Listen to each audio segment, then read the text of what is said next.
Oh, yeah. Well, my bad. Ever do 2088, and I'm gonna be completely honest here. It's not gonna be an F2P video or anything close to F2P. I just had to showcase this because I've been wanting to do this for months now, or at least 2 months, or ever since I pulled the Air Negro, because that is a thing. But I have this OP curse comp that I've been wanting to try out. So I was like, you know what? Back in September, I got stuck right at 80. Couldn't get past this fight. I'm like, I'm gonna poop on it. And I'm gonna poop on it hard. So I did. And I brought my curse comp to test it out. Especially while it was FGR going on. So I can just like mess around with the units and glyphs and just do whatever, and it was fun, and it didn't last long at all. But without any further ado, so while we're here, let's talk a little bit about the TOT 80 fight that you're going up to, the boss and everything. You got my buddy Face here. That's gonna be all in your face, putting out on parasites and curses, just letting you have it. He's not that bad. The real problem is the Earth faceless that you got to deal with because of what's the skill? That third skill is who cares? All his allies 50% chance for dodging. That dodge buff is like too much. Yeah, protected on with a veil with a 50% chance of bouncing back, incoming negative effects, which sucks. You do not want this buff to go up. This buff goes up, it's gonna ruin your life. And even though I did this with an OP-ass comp, I mean, it's just for the speed sake of it and me testing out like my units and everything. But for you definitely want to have something that can bring a mute in. Mute is going to be helpful because you're not protecting yourself, you're trying to keep the enemies from just doing what they're doing. It's either AoE mute or AoE buff block. And the only unit that I remember that has AoE buff block that's not of a 4-star is the Air Mauler. He's the only unit that has an AoE buff block that I believe not a 4-star, because I'm not sure what 4-star maybe do have one, but I know he's the only unit that does. But you do have like a few options for the mute, which is going to be handy in this fight going up against that. If you can't get if you don't have any other form of CC available, which will, if you bringing in your Hermit and freezing, then that works as well too, just to keep them from getting those turns. So besides being able to mute, yes, the freeze is still working, everything too. Probably gonna go back and test it out just to see what my F2P comp can do, or something closer to an F2P comp, because once I start getting to these higher stages, I gotta start using some of my better units, just because it gets difficult. And I know everybody don't have the premium units that you want to see in this fight, but yet and still, it's like you're gonna need that good turn bar boosting going on, and above 190 speed, because I believe the Earth Necro is around 185 or so, maybe. I think like 185 or so, so you definitely want to be above that just to make sure you get the first turn, because if he moves, I mean, that's pretty much game. There's nothing you can do, because you're going to miss anything. Even if you have like a purge, like the chances you actually land in the purge is going to be slim, and that's going to be a big problem. So besides all of that, the water nymph can hit like a truck, or at least because my units were squishy, she hits really hard. But I mean, it's not that difficult once you got your setup together. outside of those effects, and then I mean it's pretty much game time from there. It's going to take a longer time with a less intensive team, but it still will be possible and viable if you have the right team synergies and the basic unit setups that I've been saying in every TOT video, where you got Herman bringing in the CC. George could possibly still be good and mitigating turns. It's just I'll be afraid for George just because he has the disadvantage against the Necro, which still shouldn't be too bad. Outside of all that, man, let's go ahead and see how I just completely destroyed this this fight, and we're gonna show the glitz on the units afterwards, because maybe some of you guys have these units, might not have them all, but might have some of them. So yeah, let's go ahead and do that.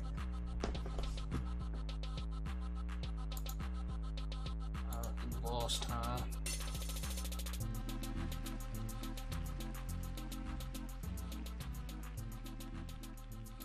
Man, they so fast.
That's crazy. Now it's like, how do I even explain to people like how you get past this boss?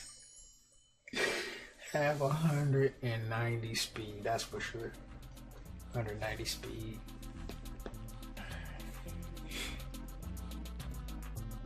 So of course we're gonna start with Face, my best unit that I have. He's like my favorite creature in the game. He doesn't change too much. I mean, he's a part of the big three. If you guys hear me talk about my big three, I'm not sure if people talk about it. You come out to the streams, then you might know when I'm talking about the big three, which is Face, Tree, and WHS.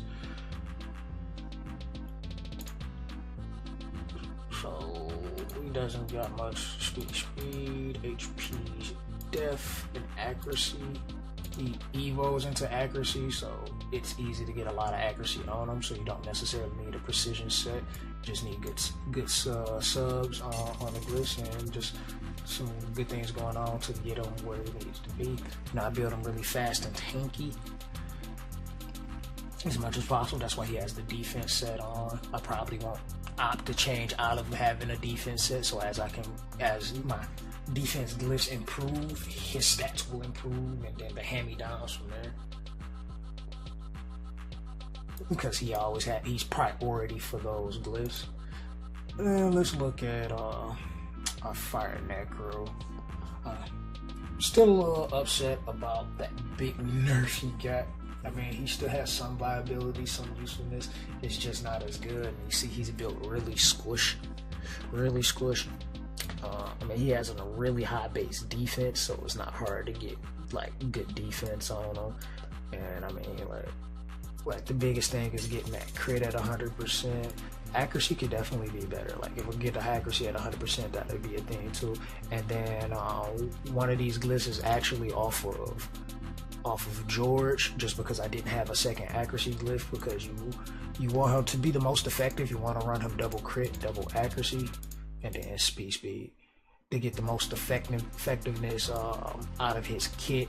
But I mean, if you're building him for damage, then you'll want HP in both of these slots, and that's like more of a PvP type of setting. HP for those slots rather, and then maybe a crit and a crit damage, just because the second skill can hit really hard. If you build them for the damage route instead. I mean, there's a multitude of ways of building them, but just like this is my TOT build, is for him to never get touched, just because his CC is not as reliable as it used to be, but it's still decent enough if you got the right units built around them, which this team is nothing but 4 stars and 1 3-star, so it's like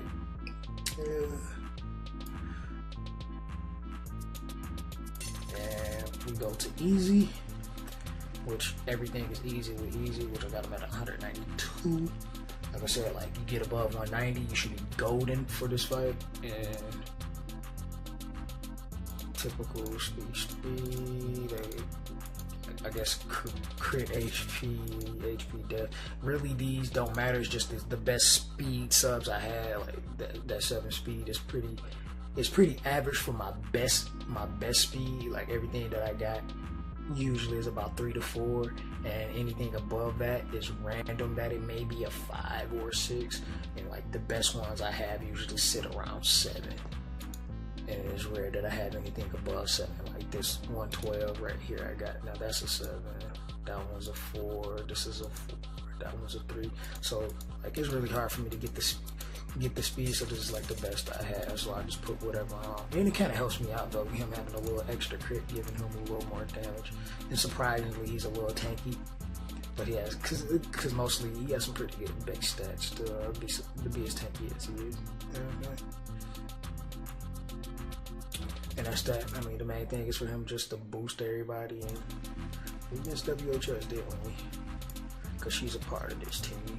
The extra cooldowns, which her glyphs haven't really changed either. The same old stuff: speed, HP, death, resistance. Because you want her to not get debuffed by anything. Even though TOT everything got like 1,000 accuracy, so she still get hit with debuffs. But for the most part, things miss quite often on her because that. And then in a dungeon, you practically never get debuffed. And then the newest edition finally put glyphs on. Like, never had glyphs. Finally, just had whatever that I had in my box still sitting there, and just threw that kind of together for them, just to give them the best stats that I can possible. And put them on speed, HP, death, accuracy, HP. If I could, this will probably be another accuracy glyph. But the HP is fine. It allows him to be able to take a hit or two if he gets hit. He's not as squishy as the Fire Necro is.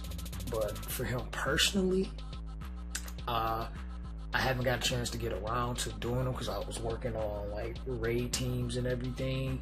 Because me and my guild was just like working on getting our raid together. So he really didn't get, I think, like 2 skill ups. Yeah. 2 just 2 skill ups. So he really didn't get the skill ups. And the books that I got from completing this, I'm gonna put that into him anyway. So let's do that now. We talking.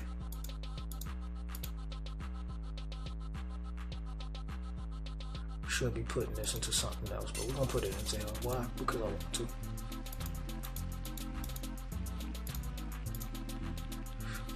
Well, we got fodder for him, so that's why it's like viable to put the books into him rather than just hold them and try to use them for something else. But yeah, that's pretty much it. I mean, if you have those units, they definitely can work well in TOT.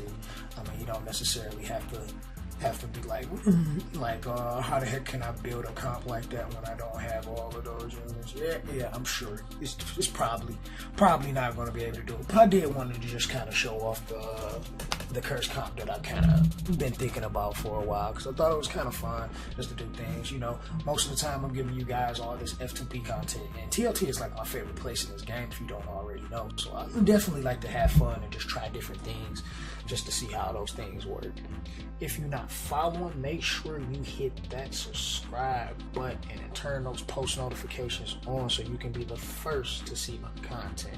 Hit that like button, because you need to get my content to the highest point for this game so everybody can see it. You gotta spread the love and share it, man. And, you know, let me know if you got some units laying around that you kind of thought might be cool to test out. Maybe I could see if I can just build them if I do have them and try that stuff out and see how it works in TOT or whatever. Because there's a lot of units that's useful that we have laying around that we don't use.